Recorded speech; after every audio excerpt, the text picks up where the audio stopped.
नमो ज्ञानेश्वरा नमो ज्ञानेश्वरा। निवृत्ती उदारा सोपानदेवा। मुक्ताबाई नमो त्रिभुवन पावनी। आद्यत्रय जननी देवांची जयांचे केलिया स्मरण। होय सकळ विद्यांचे अधिकरण। तेची वंदू श्रीचरण श्री गुरूंचे ते नमस्कारोनी आता। तेषां ज्ञानी नित्ययुक्त एक भक्तिर्विशिष्यते। प्रियो हि ज्ञानिनोत्यर्थ महम सच मम प्रियः। तेथ आर्त तो आरतीचे निव्याजे। जिज्ञासु तो जाणावया लागी भजे। तिजेन तेने इच्छिजे अर्थ सिद्धी।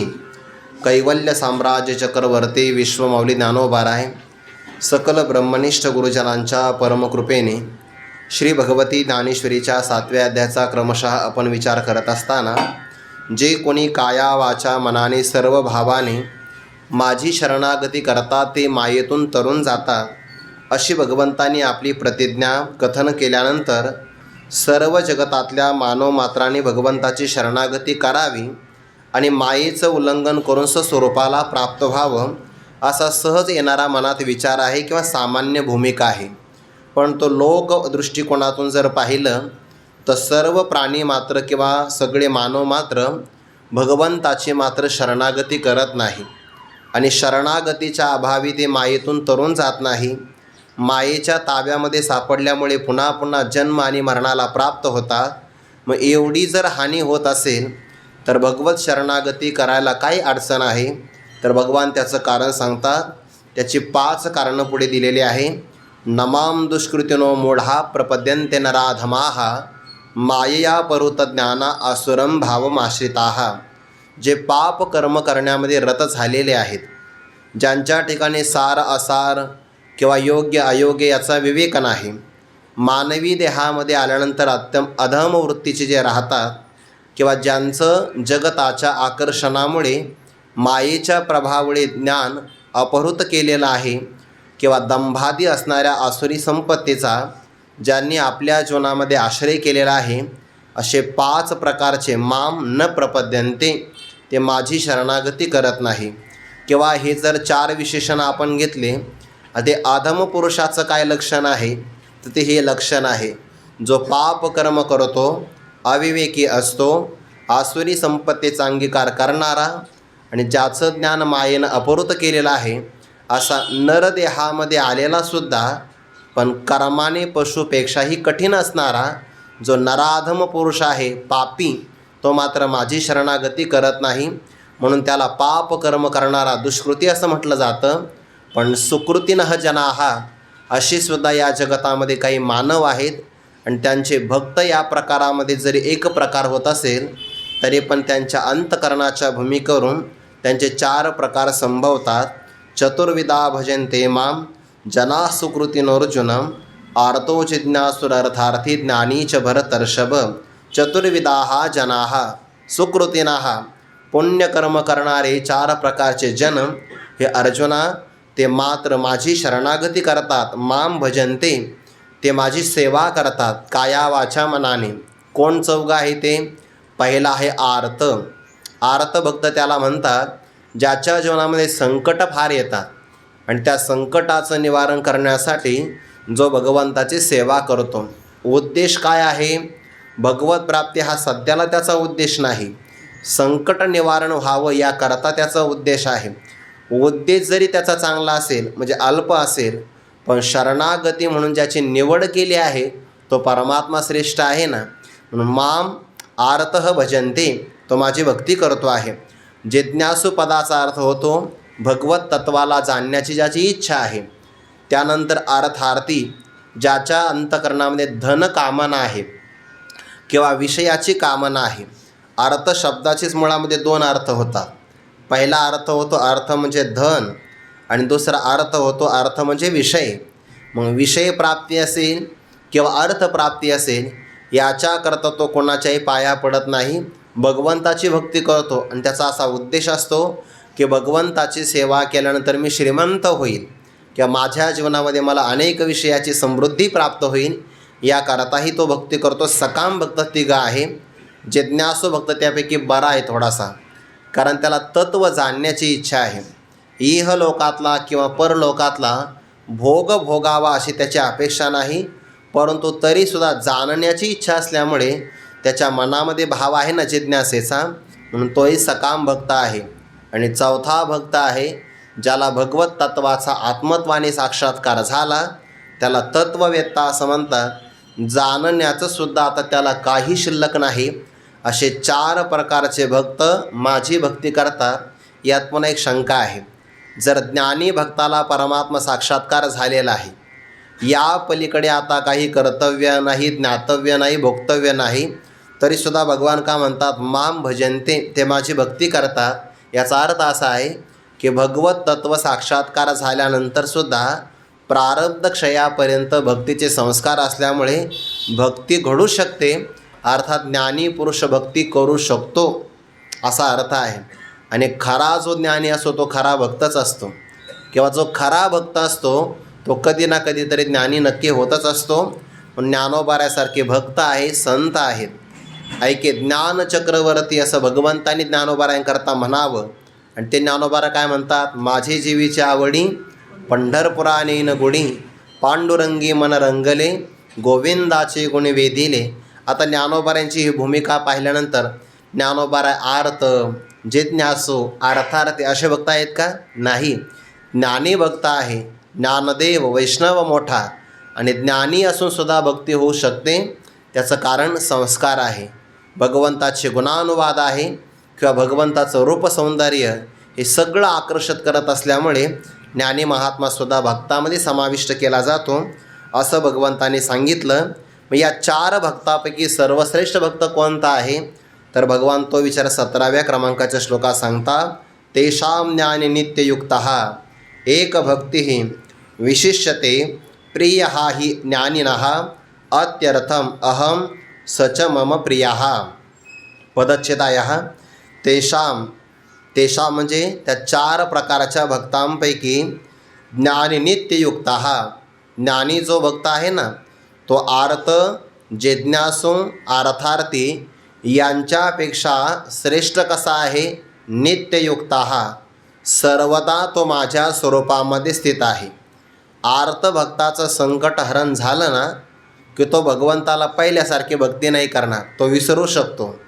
जिज्ञासूचाही भाव असाच आहे, किंवा अर्थार्थी भक्तसुद्धा असाच आहे, तो कायम भगवंताची भक्ती नाही करू शकत. पण ज्ञानी भक्त मात्र असा आहे ज्याला कोणती सकामता नाही, निष्काम भाव आहे. त्याच्या भक्तीमध्ये देश, काल आणि वस्तू कोणत्याही प्रकारचा परिच्छेद त्याला लागू शकत नाही. नाहीतर अनुकूल आला तर भक्ती करतो आहे, किंवा प्रतिकूल काल आला तर तो निवारण होण्यासाठी भक्ती करतो आहे, असा मात्र ज्ञानी भक्त नाही. शब्द ठेवला नित्य म्हणजे कायमचा, सदा सर्व कालामध्ये जो माझ्याशी युक्त म्हणजे जोडला गेलेला आहे, जो माझ्या स्वरूपामध्ये कायमचा स्थित आहे. जागृती स्वप्न सुषुप्ती नाठवे, पाहता रूप आनंद साठवे, असा तो भक्त नित्ययुक्त आहे. हे काल परिच्छेदाचं व्यावर्तक विशेषण आहे बरं. सर्वदा म्हणजे सर्व कालात तो भक्त माझ्यामध्ये स्थित आहे. एक भक्तीही, ज्याच्या जीवनामध्ये एक परमात्माच प्रेमाचा विषय, बाकी दुसरा कोणताही अन्य देवतासुद्धा प्रेमाचा विषय नाही. त्याची एक भक्ती आहे म्हणजे अनन्य भक्ती आहे. एका परमात्म स्वरूपा वाचून जो अन्य कुणाला भक्तीचा विषय करण्याचा जाणतच नाही. जसं की तुकोबारांचं आपण प्रमाण देतो, एक विषय तो सकळांचा हरी, किंवा विषय तो त्यांचा झाला नारायण. ज्ञानेंद्रियाच्या माध्यमातून पंचविषय भोगावे असं त्याला कधीच वाटत नाही. अंतकरणामध्ये असणारा स्निग्ध वृत्तीचा, प्रीतीचा जो भाग असतो की नाही, तर ती प्रीती जर भगवत स्वरूपावर अनुरक्त झाली तर त्याला भक्ती असं म्हणतात. सा त्वस्मिन् परमप्रेम रूपा अमृत स्वरूपाच, असं नारद महर्षी म्हणतात. परमप्रीतीचा जो विषय त्याला भक्ती असं म्हणतात. आणि त्याची भक्ती किंवा त्याच्या प्रेमाचा विषय फक्त एक परमात्मा आहे. एक भक्ती असा अर्थ घ्या, किंवा त्याची अनन्य भक्ती आहे. तो भक्तीशिवाय इतर कोणतं साधनच करत नाही. म्हणजे त्याचा विषय जर कोणता असेल तर परमात्माच, प्रेमाच्या वृत्तीचा विषयसुद्धा परमात्माच. म्हणजे सगळ्याच इंद्रियांचे विषय. तो पहावा हे डोहोळे, हे जसं भगवंताने म्हणावं तसा भक्तही म्हणतात. मग मीचे डोळा देखिला, जेही कानी मीचे ऐकेला, मेचे मनी भावेला वाणीला वाचा, किंवा जयाचे ज्ञान विशोनेने, जाणीव मज एकातीची जाणे, जया ऐसे लाभे तरी जिने एरवी मरण. त्याला म्हणतात एक भक्ती, आणि तो इतरांपेक्षा विशेष आहे. कारण बाकीच्या भक्तामध्ये मनोभावानुसार काही ना काहीतरी इच्छाचा भाव आहे, सकामता आहे, आणि या भक्ताला निष्कामता आहे, सकामतेचा भाव नाही, कोणतीही इच्छा नाही, पण संस्कारवशतः मात्र तो भक्ती करतो. म्हणून विशेष आहे. का विशेष? त्याचं कारण सांगा. ही नाम कारण अहम ज्ञानिनः अत्यर्थम प्रियः.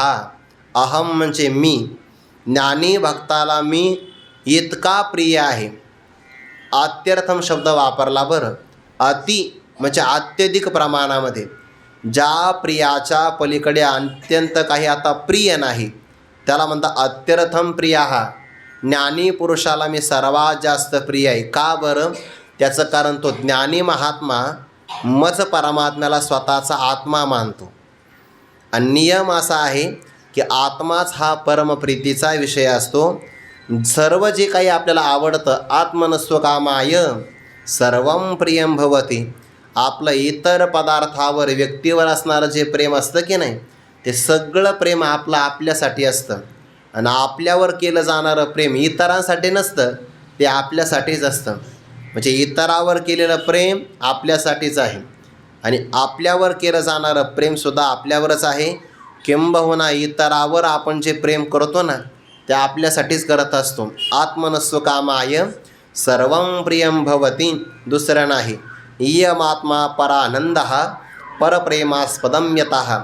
ज्यार्थी आपलं आपल्यावर कोणत्याही स्वार्थाच्या अपेक्षेची अपेक्षा न करताही निरपेक्ष प्रेम आहे. याचा अर्थ जो जो परमप्रीतीचा विषय असतो तो आनंदरूप असतो. आणि हा ज्ञानी महात्मा परमात्माच माझा आत्मा आहे असं मानल्यामुळे तो सर्वात जास्त प्रेम माझ्यावर करतो. आणि ज्याचं माझ्यावर सर्वात जास्त प्रेम आहे, मग मीही त्याच्यावर जास्तच प्रेम करतो. सच मम प्रियाः. मी सुद्धा त्याला माझा प्रीतीचा विषय मानतो.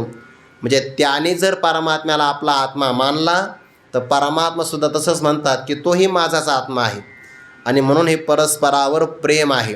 हे आत्मत्वाच्या अधिष्ठानावरचं प्रेम आहे, देहावरचं प्रेम नाही, पंचविषयाचं प्रेम नाही, किंवा कोणत्याही उपचाराचं सुद्धा प्रेम नाही.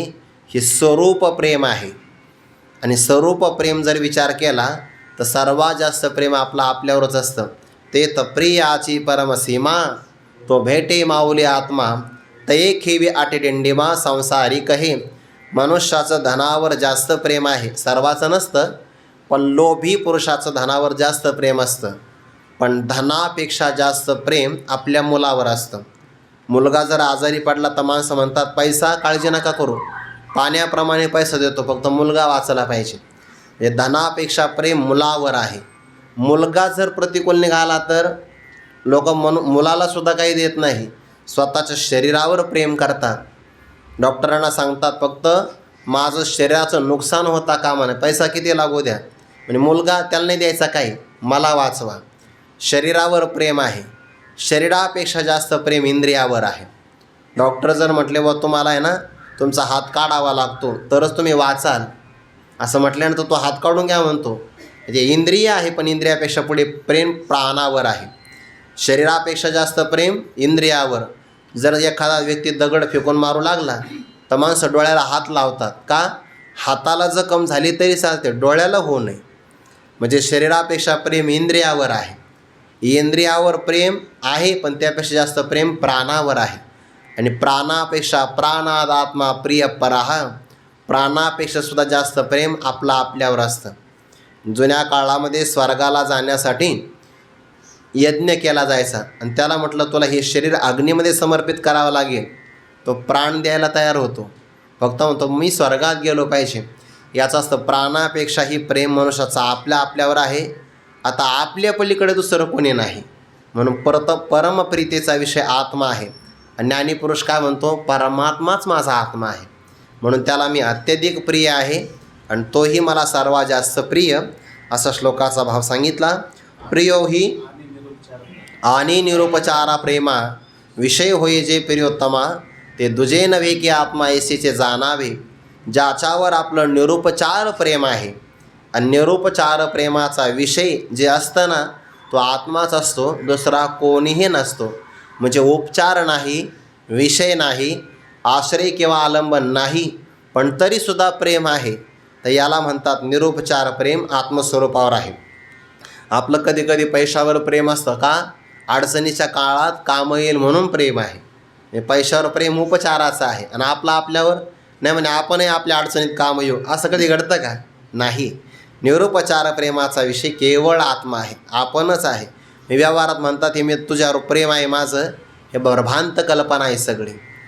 ते सगळं प्रेम स्वार्थजनक असतं किंवा व्यवहारातलं प्रेम प्रेमच नसतं, विषय वासना असते आणि माणसं त्याला प्रेम असा शब्द वापरतात. प्रेम फक्त आपला आत्मस्वरूपावर, प्रेम फक्त भगवत तत्वावर, बाकी कुठंच नाही. यावर आता ज्ञानोबाऱ्यांचं स्पष्टीकरण. तेथ आरतो तो आरतीचे ने व्याजे, जिज्ञासु तो जाणावया लागी भजे, तिचेन तेने इच्छिजे अर्थसिद्धी, मग चौथी याच्या ठाई काहीची करणे नाही, मनोनी भक्त एक पाही ज्ञान याजो, जे तया ज्ञानाचे नि प्रकाशे, फिटले भेदाचे कडवसे. दुसरा एक पाठ आहे बघा, फिटले भेदाभेदांचे कडवसे, चांगला पाठ आहे. मग मीच झाला समरसे आणि भक्तही तेवीची. या 3 ओव्यांचा एकत्र विचार आहे. त्यापैकी पहिल्या ओवीमध्ये 3 भक्त आले आणि दुसऱ्या 2 ओवीमध्ये ज्ञानी भक्ताचा श्रेष्ठपणा भगवंतांनी प्रतिपादन केला. अर्थात तो ज्ञानोबांनी सांगितलेला विशेष आहे. तेथ म्हणजे मागच्या ओवीचा संबंध घ्यावा लागतो. एक चतुर्विधमच भजले, जेही आत्महित केले वाढते गा, तो पहिला अर्थ म्हणिजे, दुसरा जिज्ञासू बोलिजे, तिचा म्हणजे तिसरा अर्थार्थी जाणीजे, ज्ञानी या चौथा. ही झाली भक्तांची यादी. हे फक्त नावाचा उल्लेख झाला, पण त्या भक्तांचं विशेष लक्षण काय, तर ते लक्षण पुढे सांगतात. तेथ म्हणजे त्या 4 भक्तांपैकी, श्लोकामध्ये आला ना तेषाम चतुर्णाम मध्ये, त्या 4घांच्या मध्ये, तसं ज्ञानोबारा म्हणतात तेथ म्हणजे या 4 भक्तांपैकी त्यांच्या ठिकाणी जो पहिला आर्त भक्त आहे ना, त्याचं निमित्त काय, व्याज शब्दाचा अर्थ होतो निमित्त. बरं, मराठी भाषेतला हा शब्द आहे. व्यवहारात पैशावर वाढून जे दिलं जातं तो व्याज इथं नाही घ्यायचा. इंटरेस्ट का काहीतरी म्हणतात त्याला, ते इथं नाही घ्यायचं. इथं व्याज शब्दाचा अर्थ होतो निमित्त. आर्त जो भक्त आहे ना, त्याचं काय निमित्त, आरतीची नि व्याजे. आरती म्हणजे संसाराची पीडा, अनेक प्रकारचे त्याच्यावर प्रश्न आलेले आहे, संकट दुःखाचे आघात आले, त्या दुःखाला दूर करण्याचे तो प्रयत्नही करतो. पण जेव्हा मानवाचे स्वतःचे प्रयत्न कमी पडतात ना, याची त्याला आतून जाणीव व्हावी लागते. आणि जेव्हा त्याला आतून जाणीव होते, तो आगतिक होतो, तेव्हा त्याच्या लक्षात येतं आपण स्वतःला फार मोठं मानत होतो. पण एक प्रसंग असा तर आता ह्या आपल्या हाताने निवारण होत नाही, तेव्हा तो अनेक जणांच्या पाया पडतो. हा भक्त एवढा श्रेष्ठ आहे, तो देवाच्याच पाया पडतो.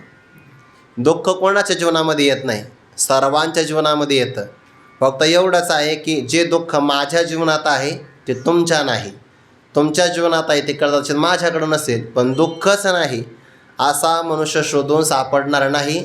फक्त मनुष्याला सवय लागली दुसऱ्याकडे पाहायची, आणि प्रत्येकाला असं वाटतं आपल्यापेक्षा दुसरा लय बरा आहे, असं प्रत्येकाला वाटतं. स्वतःकडे माणसं कधीच पाहत नाही, दुसऱ्याकडे पाहण्याची सवय लागलेली आहे. त्यामुळे असं वाटतं मी सर्वात जास्त दुःखी आहे, माझ्यापेक्षा इतर बरे आहे असं वाटतं प्रत्येकाला, सगळ्यांना. जो पायी चालतो त्याला वाटतं पायी चालण्यामध्ये कष्ट आहे, कमीत कमी सायकल तरी पाहिजे. त्याने सायकल घेतली त्याला असं वाटतं आपण वेगात पॅन्डल मारतो आणि एखादा आडवा आला की ब्रेक लावा लागतो, गेली सगळी शक्ती वाया. त्यापेक्षा दुचाकी गाडी चांगली आहे, पॅन्डल मारायची गरज नाही, काही नाही. दुचाकीवाल्याला वाटतं अहो काय सांगा, ऊन लागतं, वारा लागतो, डोळ्यामध्ये चिलटं जातात, हेल्मेट सक्ती आहे, पुन्हा 4 चाकी असावी असं वाटतं, ऊन पाऊस वारा. जो 4 चाकी घेतो त्याला वाटतं नाही याला एअरबॅग नाही, गाडी मोठी पाहिजे. ज्याला मोठी आहे त्याला असं वाटतं काय सांगता, जर काय म्हणतात त्याला, नजर हटी दुर्घटना घटी असं वाटतं. वेग नाही ना तेवढा, खड्डे येतात, त्याला वाटतं वेळ वाचावा यापेक्षा हेलिकॉप्टर चांगलं आहे, हेलिकॉप्टरची अपेक्षा करतो. आणि हेलिकॉप्टरमध्ये गेला आणि वातावरण बिघडलं की त्याला वाटतं पॅरेशूट नाही, उडी मारून वाचलेलं बरं, पायी चांगला चालणार, असं वाटतं की नाही. म्हणजे प्रत्येकाची अपेक्षा वेगवेगळी आहे. मनुष्य स्वतःकडे कधी पाहत नाही, दुसऱ्यांकडे पाहतो. व्यवहारामध्ये तुलना दुसऱ्याकडे पाहून केली तर माणूस कायम दुःखी राहतो, कायम. व्यवहारात पाहताना वर नाही पाहू, आपल्यापेक्षा कनिष्ठ लोकांकडे पाहिलं पाहिजे. कधी कधी जर तुम्ही प्रवास केला ना, तर रस्त्याच्या कडेला प्लास्टिकचं कापड वरती बांधून काही काही लोक डोंगरावर राहतात बघा. आपण मांडी घालून बसू शकतो की नाही, एवढी उंची त्यांच्या घराची असते. आणि त्यांचे मुलं उघडेच राहतात उन्हामध्ये. काही आता आपलं माऊलींची कार्तिक येते, थंडी असते की नाही. आपण सकाळी जोगमारा संस्थेमध्ये कीर्तनाला येतो, 7:30ला कीर्तन असतं, सकाळी 7ला येतो. आपल्या अंगात आतून स्वेटर असतं, कानटोपी असते, तरी आपल्याला थंडी वाजते. आणि हे जे बाकी गरीब कष्ट करणारे असतात की नाही, त्यांचे मुलं तशाच थंडीमध्ये उघडेच फिरतात, उघडेच. मग त्यांना शिळ्या भाकरी खाल्ल्या तरी काही रोग होत नाही, काही नाही.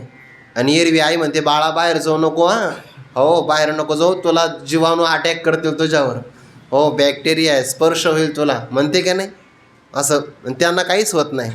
प्रतिकूलता कोणाच्या जीवनामध्ये नाही, दुःख सगळ्यांकडं आहे. पण त्या दुःखामध्ये लढण्याचा विचार हा प्रत्येकाचा वेगळा आहे. दुःख सगळ्याकडं असतं, फक्त दुःखाकडे पाहत असताना संसारात वर पाहू नये, खाली बघावं. आणि परमार्थामध्ये मात्र श्रेष्ठ लोकांचा आदर्श समोर ठेवायला पाहिजे. आपण काय म्हणतो, मी 2 पान वाचले ज्ञानेश्वरीचे 2 दिवसभरात, तो तर हरिपाठसुद्धा वाचत नाही. म्हणजे कुठं पाहिलं, खाली पाहिलं. अरे पण तू 2च पानं वाचले, काहींचे ज्ञानेश्वरी पाठ आहे ना, असं वर पाहिलं पाहिजे, वर. परमार्थामध्ये आपण आदर्श श्रेष्ठ ठेवला पाहिजे. आणि व्यवहारामध्ये मात्र कनिष्ठ लोकांकडे पाहिलं पाहिजे. दुःख सगळ्यांकडे आहे, पण दुःखातून निवारण होण्यासाठी जो भगवत शरणागती करतो त्याचा हा विचार श्रेष्ठ मानला पाहिजे.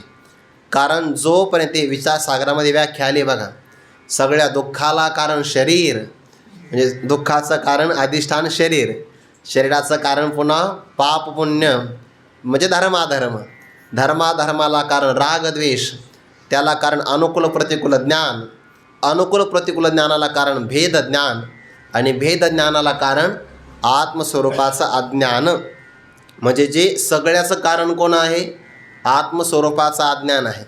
आणि ते अज्ञान जोपर्यंत निवृत्त होत नाही अहम ब्रह्मास्मी त्याकार वृत्ती ज्ञानाने, तोपर्यंत दुःखाची लयरूप निवृत्ती होऊ शकते, आत्यंतिक निवृत्ती मात्र होत नाही. समजा बा जेवण केलं, भुकेची निवृत्ती झाली, औषध घेतलं, रोग गेला, पण कायमचा नाही ना जात, लयरूप निवृत्ती होते. भौतिक उपाय केले आपण, भौतिक दुःख जाईल. किंवा मांत्रिकाचा विचार केला, मंत्राच्या माध्यमातून दैविक दुःख जाईल, पण कायमचं मात्र जात नाही. म्हणून दुःखाची लयरूप निवृत्ती अपेक्षित नाही सर्वांना. दुःखाची एकदा निवृत्ती झाली की परत दुःख येऊच नाही, याला आत्यंतिक निवृत्ती असं म्हणतात. आणि आत्यंतिक निवृत्ती आणि परमानंदाची प्राप्ती हे फक्त ब्रह्मज्ञानाने होते. हा विचार त्याच्याकडं अजून नाही, पण त्याला असं वाटतं की भगवान परमात्मा माझ्या दुःखाची निवृत्ती करू शकतो, कारण हे स्वतः मला करता येत नाही.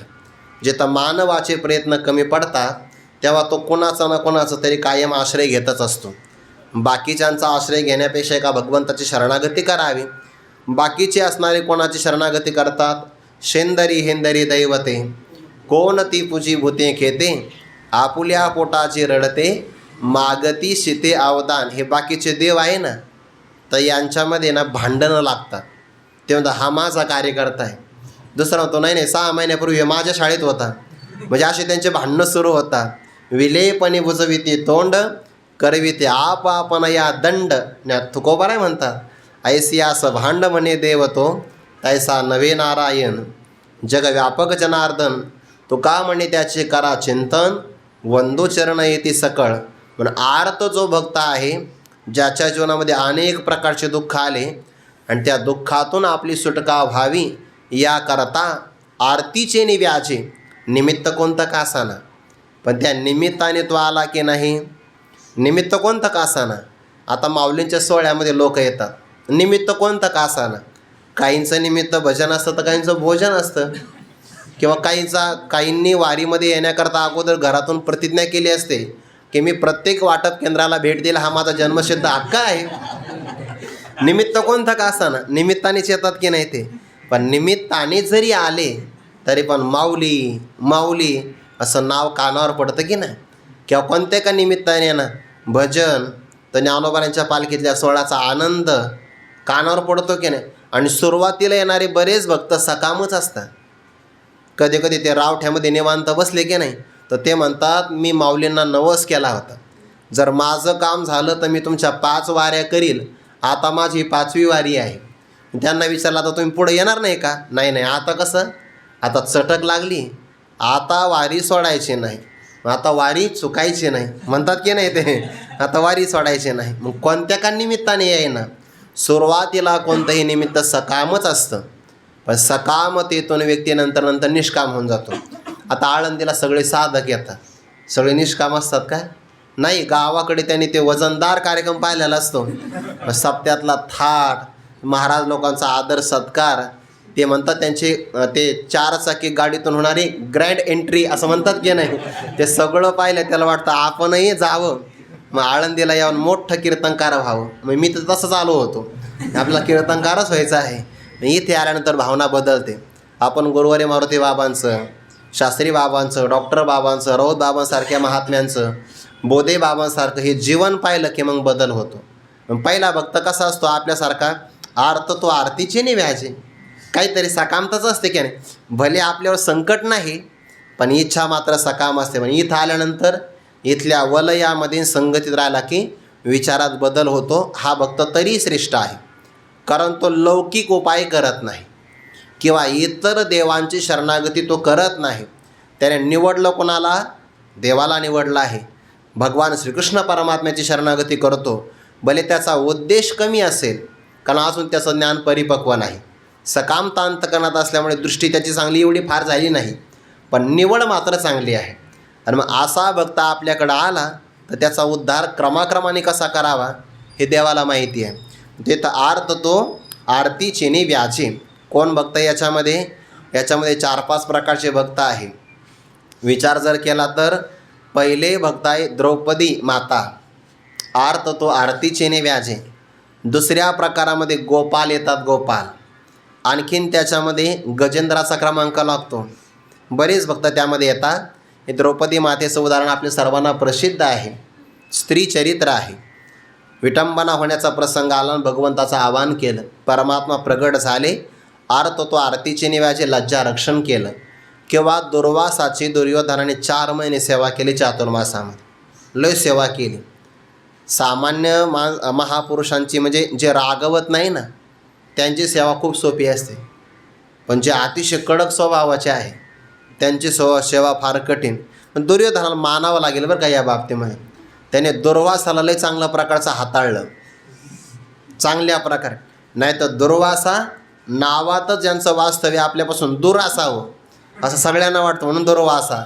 आपल्याजवळ त्याने वास्तव्यच करू नये, पण त्या दुर्वासाची सेवा केली काया वाचा मनाने. मग आता मागून घ्यायला पाहिजे होतं ना, तन मनो जिवे चरणासे लागावे, ते ज्ञान पैगा बरवे संताया भजावे. दुर्योधनाने म्हणायला पाहिजे होतं, प्रभू मी तुमचा शिष्य आहे, शिष्यस्तेहम शादे मामताम प्रपन्नम, आपण मला उपदेश करा असं म्हणायला पाहिजे होतं. पण दुष्ट व्यक्तीला योग जरी चांगला आला तर मागण्याची चांगली बुद्धी होत नाही. दुर्योधनाने सेवा चांगली केली होती, पण उद्देश कसा होता. ते म्हणले, गुरुजी जशी मला 4 महिने तुमची सेवा घडली की नाही, अशी 1 दिवस सेवा माझ्या भावाला पण घडली पाहिजे.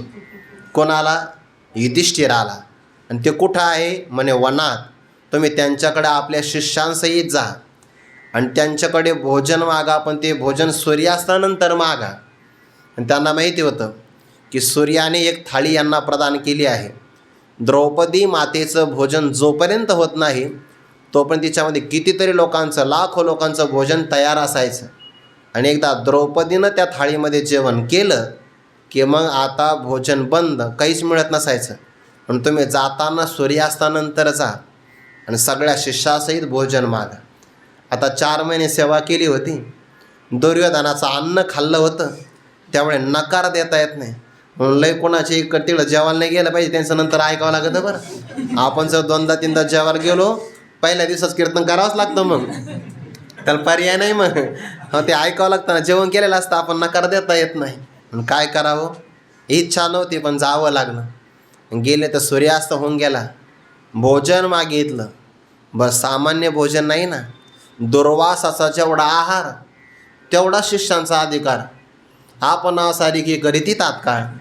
शिष्य जेवणाच्या बाबतीमध्ये सगळे समान शिष्य. आता एवढ्या लोकांना जेवण द्यायचं. धर्मराज नाराज झाले. अपमान करावा तर सुकृताची सत्वहानी होईल. चेहरा पडला होता. द्रौपदी माता आली आणि तिने विचारलं, काय काम? ते कार्येषु दासी, कार्येषु मंत्री करणेषु दासी. कार्यामध्ये मंत्रणा केली पाहिजे, पतिव्रतेचं लक्षण, सल्ला दिला पाहिजे आणि योग्य काळामध्ये. म्हणजे काय झालं, संकट आहे अगं, हे सगळे अन्न मागतात.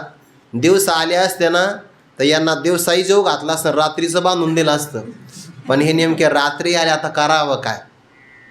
म्हणे स्वामी त्यांना सांगा, जेवण हा यज्ञ आहे आणि यज्ञ हा शुचिर्भूत अवस्थेमध्ये केला पाहिजे. जा त्यांना सांगा, स्नान करून या तुम्ही. सायंकाळची वेळ होत गेली होती. संध्यावंदन करायचं, स्नान करून या, जेवणाची तयारी आपण करू. अगं पण शब्द कसा द्यायचा?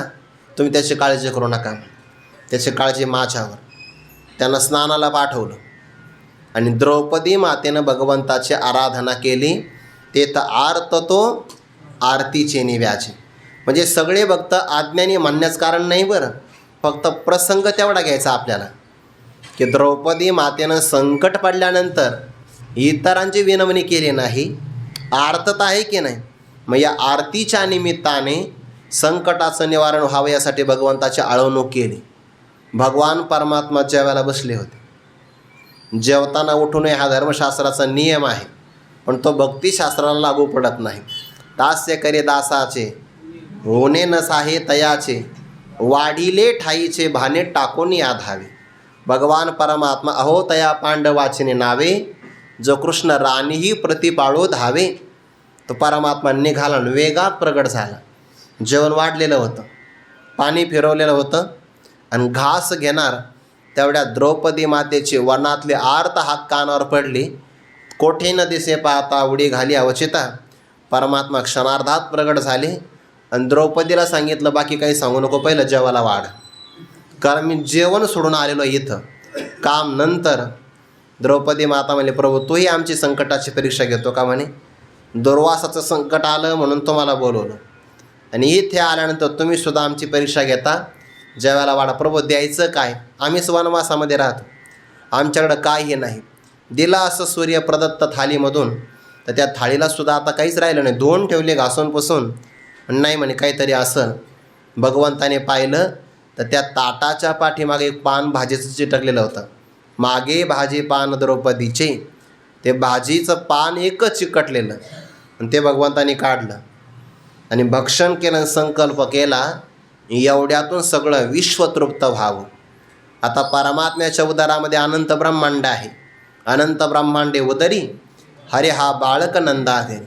आणि जसं भगवंताने ते भाजीपान भक्षण केलं तर भगवंताला आला ढेकर. आता जिथं परमात्मा तृप्त झाले, तो परमात्मा सर्वांचा अंतर्यामी आहे. ते दुर्वासासही सगळे शिष्य ते स्नान करता करता एकामागे ढेकर देऊ लागले.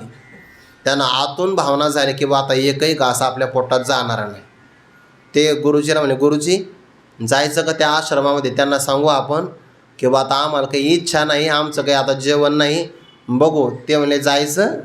अरे तिथं भीमगदा घेऊन हजर आहे आणि जर त्यांनी जेवण केलं असं तर तो आग्रह नाही, तो गदा घेऊन सांगे ताटातलं संपल्याशिवाय उठू देणार नाही. मग त्यांना ते भीमच दिसायला लागला. भीम कर्मावर कोदारा.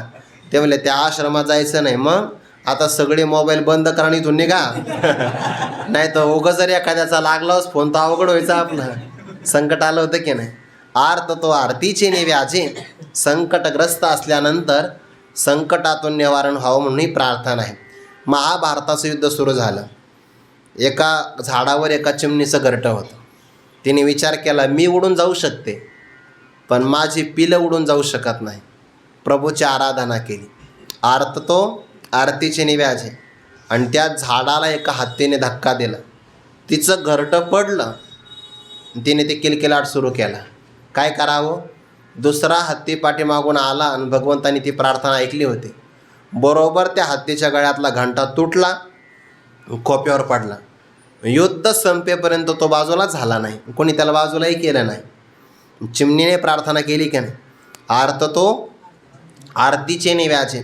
आपल्यालाही बऱ्याचदा संकट येतं आणि आपण चिंता करतो. मनुष्य जोपर्यंत अहंकाराने संपन्न नसतो ना, तोपर्यंत संकट निवारण करण्याचा स्वतः प्रयत्न करतो. आणि एका कक्षेत लक्षात आलं की आता आपलं काही चालणार नाही, तेव्हा तो कोणाच्या तरी पायाला लागतो, हात जोडतो. द्रौपदी मातेनं सभेमध्ये हा विचार केला, मी स्वतःच्या बळाने स्वतःचं रक्षण करू शकते. लक्षात आलं, आता रक्षण स्वतःच्या बळाने होणार नाही. नेसती लोगडी परमात्मा स्वतः झाली. स्वतः भीष्माचार्य सांगितलं, दुःशासना आता ही विटंबना करू नको, नाही तर जळून राख होईल तुझी. मग ते डोंगरेचे महाराज सांगायचे की तिथे भगवंताने एवढी वस्त्र पुरविली, भगवंताने वस्त्र अवतार प्रगट केला. वस्त्र अवतार ते सुद्धा भगवंताचं निमित्त आहे. भगवंताला एकदा हाताला लागलं होतं म्हणे. भगवंताची सख्खी बहीणही सुभद्रा माता. गुरुवारी मारुती बाबाला एक गोड सांगतात बरं का, हा दृष्टांत खूपच गोड सांगतात. ते भगवंताच्या एकदा हाताला लागलं आणि सुभद्रा मातेकडे गेले. सुभद्रा मातेनं पट्टी करायला पाहिजे की नाही, पाहिलं, कपाट उघडलं तर सगळ्या पैठणीच निघाल्या. माता पैठणी साडी फाडायची असते होय, मग त्यामुळे ती काही पट्टी करण्याकरता काही मिळालंच नाही वस्त्र. आणि तेच परमात्मा तोच बोट घेऊन द्रौपदी मातेच्या महालात गेले. तर मागचा पुढचा विचार न करता द्रौपदी मातेनं अंगावर असलेली जी साडी तिचा पदर फाडला आणि त्या भगवंताच्या बोटाला पट्टी केली. तर डोंगरेजी महाराज म्हणायचे की त्या पट्टीमध्ये 999 धागे होते. म्हणून द्रौपदी मातेला भगवंताने 999 साड्या पुरवल्या आणि 1000व्या क्रमांकाला भगवंताने स्वतःचा पितांबरच दिला. भीष्माचार्य म्हणले, दुःशासन हा भगवंताचे पितांबर आहे. आता जर हात लावला ना तो पितांबराला तर जाग्यावर तुझे राख होईल. दुष्ट कर्म थांबव, असं ते गोड गुरुवारी मारुती बाबा सांगायचे. म्हणून सुभद्रा मातेपेक्षाही भगवंताचं द्रौपदी मातेवर अधिक प्रेम. सुभद्रा मातेने तक्रार केली एकदाही की तुम्ही माझी सख्खी बहीण मी आहे, तुम्ही आले की तर नाश्त्याला थांबत नाही, सरळ त्यांच्याकडे जाता म्हणे. असं काय मी काय कमी? मग भगवंताने परीक्षा घेतली. आता त्याला काय खेळतो येण्याची खेळावा, भगवंताने सहज कापून घेतलं बोटाला. आणि मग जेव्हा द्रौपदी मातेच्या घरून पट्टी करून आले तर मग ते सुभद्रा मातेनं पाहिलं, म्हणे प्रभू पट्टी केली? हो म्हणे पट्टी केली ना, त्याच्यावर कापडी पट्टी बांधली आहे. अहो मला सुद्धा इच्छा होते, पण काय करावं, कपाटातून जुनी साडी सापडणार नाही म्हणे हाच फरक आहे म्हणे. त्यामुळे मी नाश्त्याला इथं थांबतो, जेव्हा तिथं जातो. मी म्हणजे मी नाही, असं देव म्हणले. ते तर आर्त तो आरतीचे ने व्याजे. संकट आलं ना, गजेंद्राला संकट आलं होतं. पोहायला गेले आणि पोहायला म्हणजे जलक्रीडा करण्यासाठी त्या नकराने पकडलं. आता हत्तीचं बळ जमिनीवर, नकराचं पाण्यात. मगर जर जमिनीवर आला ना तर त्याला कुत्रं उडीत नेईल, कुत्रं. त्याच्याकडे एवढं बळ नसतं, पण पाण्यात अनेक हत्तीला तो ओढू शकतो. आणि मग त्याने गजेंद्राचा पाय पकडला ना आतमध्ये खेचलं. बाकीच्या सगळ्या हत्तींनी एकामेकाच्या पायाला सोंडीने वेढा घातला, साखळी लावली, ओढायचे. सगळ्यांनी ओढलं की नकर थोडासा बाहेर यायचा. नकराने ताकद वापरली की सगळे पाण्यात पडायचे, कारण पाण्यामध्ये त्याची ताकद जास्त आहे. स्थान महात्म्य म्हणतात त्याला. लक्षात आलं बाकीचे नातेवाईक म्हणले, आता ते गजेंद्राचं वय झालेलं आहे, पिकलेलं पान आहे, कधी ना कधी जाणारच आहे. त्या गजेंद्राला वाचविण्यामध्ये आपण आपलं करिअर कशाला धोक्यात आणायचं, असं तरुण लोक असं म्हणतात. म्हाताऱ्या माणसाच्या सेवेमध्ये आपलं करिअर कुठं धोक्यात आणता. बाकीचे सोडून गेले. लक्षात आलं, बस अंतकाळी आता कोणी नाही सोडणार. कोण असेल ब्रह्मांड नायक, तो माझ्या हाकेला प्रति हाक देईल. त्या सरोवरातलंच फूल घेतलं आणि आकाशामध्ये फेकलं. भगवंताचं नाव नव्हतं माहिती, पण उद्देश होताना कोणीतरी ब्रह्मांड नायक असेल तर भगवान हत्ती शब्दाचा उच्चार करण्यासाठी जेवढा वेळ लागतो तेवढ्या वेळामध्ये गजेंद्राच्या जवळ आले. जवळ हा शब्द वैकुंठा, तर हत्तीतला ती म्हणेपर्यंत गजेंद्राच्या जवळ सुदर्शनाने नकराचं तोंड फोडलं, गजेंद्राला विमानात बसवलं आणि घेऊन जाणार. नकर म्हणला, प्रभू मलाही घेऊन जा ना. तुला नाही नेणार म्हणे, पापी तू. त्याने, पापी, तुमचं दर्शन होऊनही जर माझं पाप राहत असेल तर मी जगातल्या लोकांना सांगीन सत्य करू नका. का? अरे मी प्रत्यक्ष देवाला पाहिलं तर मग पाप गेलं नाही आणि तुमचं कधी जाणार आहे म्हणे. तुम्ही असा अपप्रचार करू नको, मी तुला एखादं मंत्रीपद देतो, असा काही प्रचार करू नको. स्तुती केली, भगवंताला घेऊन गेले आणि गजेंद्राने सांगितलं मी नकराने सांगितलं मी गजेंद्राचा पाय विनाकारण धरला नाही. नाथ महाराजांचा माझा एक अभंग चांगला बसलेला आहे, हरिप्राप्ती उपाय धरावे संताचे ते पाय. म्हणून प्रभू मला वैकुंठाला नेलं पाहिजे. नेलं की नाही? गजेंद्राची जी भक्ती आहे ती आर्त भक्ती आहे. किंवा भगवंताने गोकुळामध्ये असताना इंद्राचा यज्ञ बंद पाडला. यज्ञाची तयारी सुरू झाली आणि भगवान थोडे उशिरा उठले. त्या दिवशी पाहिलं तर सगळ्या गोकुळामध्ये घरावर तोरणं बांधलेली, सडा संमार्जन रांगोळी काढलेली, नवनवीन कपडे सगळ्यांनी परिधान केले आणि सगळ्यांच्या घरामध्ये मिष्टान्न तयार झालं. सगळ्यांच्या घरामध्ये. भगवंताने नंदबाबाला विचारलं, बाबा आज तर काही दिवाळी नाही, दसरा नाही, एवढी तयारी? अरे म्हणे तसं नाही, आपण सर्वजण प्रतिवर्षी इंद्र याग करत असतो. म्हणे इंद्र कोण आहे? म्हणे इंद्र हा देवांचा देव आहे, देवेंद्र म्हणतात. बरं, यज्ञ कशासाठी करायचा? म्हणे इंद्र हा पावसांचा मालक आहे. जर त्याने ढग सोडले, थोडा उशीर झाला आता ढग यायला, पण त्याने जर ढग सोडले तर पाऊस पडू शकतो. पाऊस पडला की गवत वाढतं, गवत वाढलं की गायी चरतात आणि गायीच्यावर सगळी आपली उपजीविका आहे. म्हणजे आपला इष्ट कोण आहे? इंद्र. म्हणजे मग इंद्राच्यासाठी आपल्याला यज्ञ करावा लागतो. भगवान म्हणले इंद्र असा कसा देव आहे? जर आपण यज्ञातून त्याला आहुती दिली तर आपल्याकडून काहीतरी घेतो आणि मग पाऊस देतो. म्हणजे आपण जर काहीच दिलं नाही तर तो पाऊस पाडणारा नाही. याचा अर्थ इंद्राच्या मनात दया नाही. कारण जर दिलं तरच देतो, नाहीतर काही देत नाही. म्हणजे इंद्र हा अत्यंत दयेच्या बाबतीमध्ये खूप कंजूस आहे, अपात्र आहे, निर्गुण आहे तो. आणि आम्ही तर असं ऐकलं की इंद्र हा भोगासक्त आहे. कायम इंद्राची सभा तुम्ही कधी बघा, कोणत्याही देवाच्या मालिकेमध्ये, मग कृष्ण मालिका बघा, नाही तर मग रामायण बघा, त्याच्यामध्ये इंद्राच्या त्या सभेमध्ये कायम काय? सप्ताह नाही, भागवत कथा नाही, नादिन दिन्ना, एवढंच असं आहे. म्हणजे भोगासक्त आहे हा इंद्र, कायम नाच गाण्यामध्ये रममान होणार आहे. आणि अशा भोगासक्त असणाऱ्या दयेचा लवलेशही मनात नाही, स्वार्थी इंद्राची पूजा का करता म्हणे. भगवंताने तो यज्ञ बंद पाडला आणि म्हणे मग पूजनच करायचं असेल तर भगवंताच्या हृदयापासून प्रगट झालेला जो गोवर्धन गिरिराज आहे ना, त्या गिरिराजाचा आपण यज्ञ करू म्हणे. कारण त्याच्याच वर्षावाने, त्याच्या आधाराने आपल्या गायी जगतात म्हणे. आणि असं आम्ही ऐकलं आहे की भगवंताच्या हृदयापासून गिरिराज गोवर्धन प्रगट झाला आहे. म्हणून पूजाच करायचं असेल तर पर्वताच्या रूपाने असणारा परमात्मा, त्याचं पूजन करा. इतकं भगवंताने तर्क पद्धतीनं समजावून सांगितलं. ऋषीमुनी आले होते, ऋषीमुनीला सुद्धा भगवंताचं मत पटलं. आणि मग त्या वर्षी सर्वांनी इंद्रयाग न करता, इंद्राचं पूजन न करता सगळ्यांनी गोवर्धन पूजा केली. आणि मग गोवर्धन पूजा केली तर गोवर्धन परमात्मा प्रगट झाले. त्यांनी सर्वांच्या हातातले पदार्थ भक्षण केले. बाकीचे म्हणायचे हा गोवर्धन परमात्मा तर आमच्या थोडा थोडा कन्हैयासारखा दिसतो. तो कन्हैयाच होता. भगवंताने ते सगळे प्रसाद सेवन केले. आणि मग ही सगळी पूजा त्या दिवशी पार पडल्यानंतर त्या इंद्राला माहिती नव्हतं, काहीच माहिती नाही इंद्राला. नारदजी तिथं प्रगट झाले. नारायण नारायण. नारदजी काय? पण काही नाही, इथून पुढं तुम्ही असेच राहा, पुढच्या वर्षी तुम्हाला कोणी विचारणार नाही. झालं काय? आता काय व्हायचं राहिलं? नेमकं काय झालं? अहो यावर्षी तुमच्या नावाचा जो सप्ताह व्हायचा ना, तुमचं काल्याच कीर्तन असायचं, बस कार्यकर्ते बदलले म्हणे. आता तुम्हाला पहिल्या दिवशीच विना पारासुद्धा नाही म्हणे.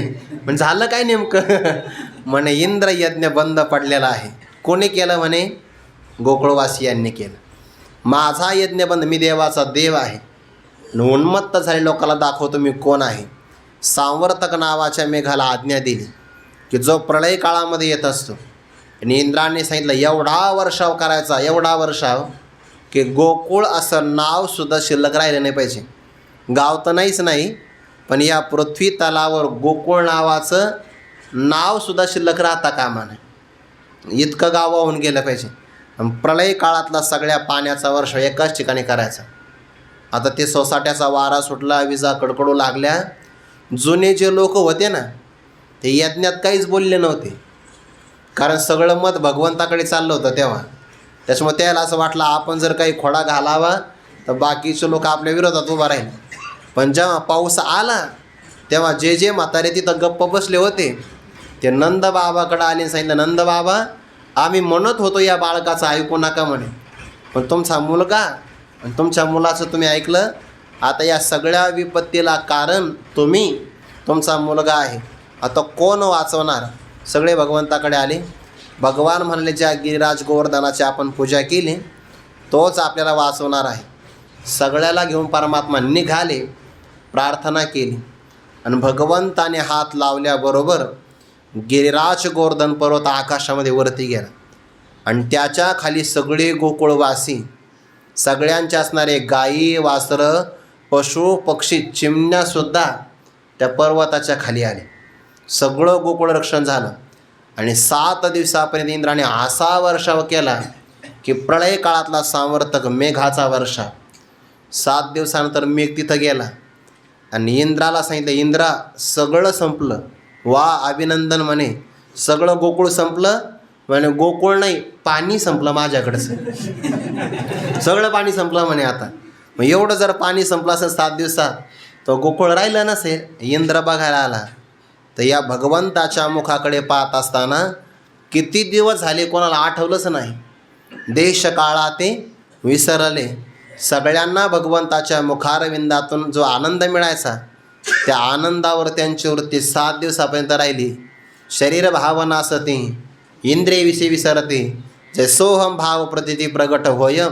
भगवंताचा चेहरा पाहता पाहता देय भाव हरपला, तुझं पाहता विठ्ठला. ते भगवंताला पाहत होते. 7 दिवसापर्यंत आठवणच नाही. आणि मग इंद्राने आपलं वज्र वापरलं. भगवंताने स्तंभ नावाची विद्या वापरली. इंद्र स्तंभित केला. आता नष्ट होणार. बृहस्पती प्रगट झाले आणि इंद्राला सांगितलं, तो फक्त स्वर्गाचा राज आहे. असे कितीतरी स्वर्ग आणि कितीतरी सत्यलोकाचा हा नायक आहे. म्हणे, लोकनाथ नायक नायक चितो, असं म्हटलं ज्ञानोबाऱ्यांनी. हा सगळ्या नायकांचा नायक आहे. शरण जा. जेव्हा इंद्र शरण आला, भगवंताने त्या इंद्राला पापातून मुक्त केलं. असा हा परमात्मा आहे. त्या गोकुळवासियांनी केलेली जी प्रार्थना आहे त्या काळातली, ती आर्त हाक आहे. ते तर आर्त तो आरतीचे निव्याजे, जिज्ञासु तो जाणावया लागी भजे.